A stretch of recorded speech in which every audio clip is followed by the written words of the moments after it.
hello friends की खबर आशा राখিছোঁ সকলো ভালে আছে কুশলে আছে আৰু আজি আপোনালোকৰ মাজলৈ চাউলৰ গুড়িয়ে বনোৱা শুকান ৰুটি এটা ৰেচিপি লৈ আনিছোঁ আৰু আসলে এইকেইদিন পিঠাগুড়ি খুন্দিছিলোঁ আৰু সেইকাৰণে ইউটিউবৰ পৰা ভিডিঅ' এটা চাই আজি প্ৰথমবাৰ চাউলৰ গুড়ি দি বনালোঁ আৰু কেনেদৰে বনাইছোঁ ব্লগৰ ভিডিঅ'ৰ মাজত আগবাঢ়ি যাওঁ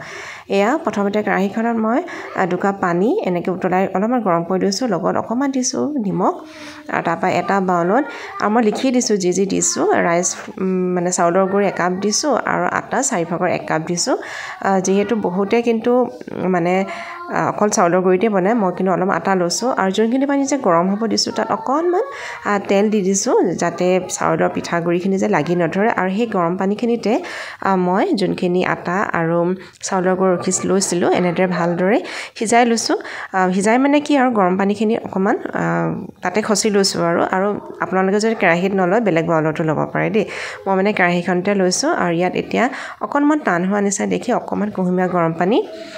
একেলগতে দি দিছোঁ আৰু তাৰপিছত এইখিনি অকণমান ভালদৰে কেৰাহীতে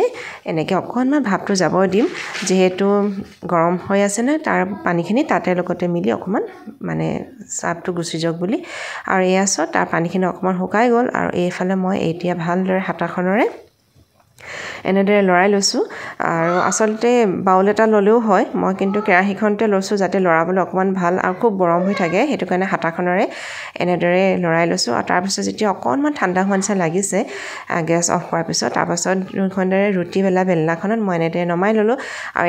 এইবাৰ যেতিয়া ঠাণ্ডা হ'ল হাতেৰে খুব ধুনীয়াকৈ খচি ৰাখিছোঁ যাতে মজ আৰু খুব কোমল হ'ব লাগিব নহ'লে কি হ'ব ৰুটিখন যেতিয়া বেলোঁ তেতিয়া মানে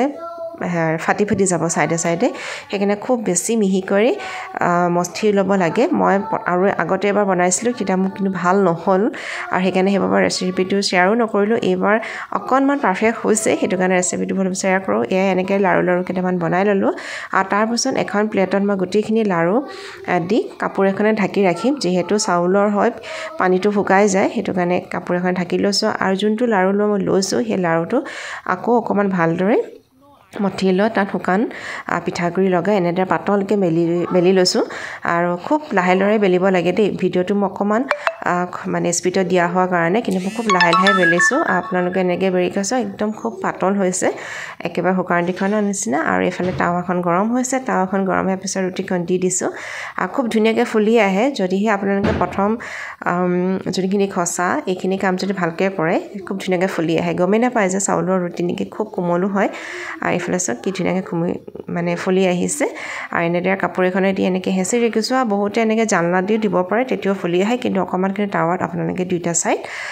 সেকি ল'ব তেতিয়া এইফালে মোৰ ৰুটি প্ৰায় হৈছেহি এয়া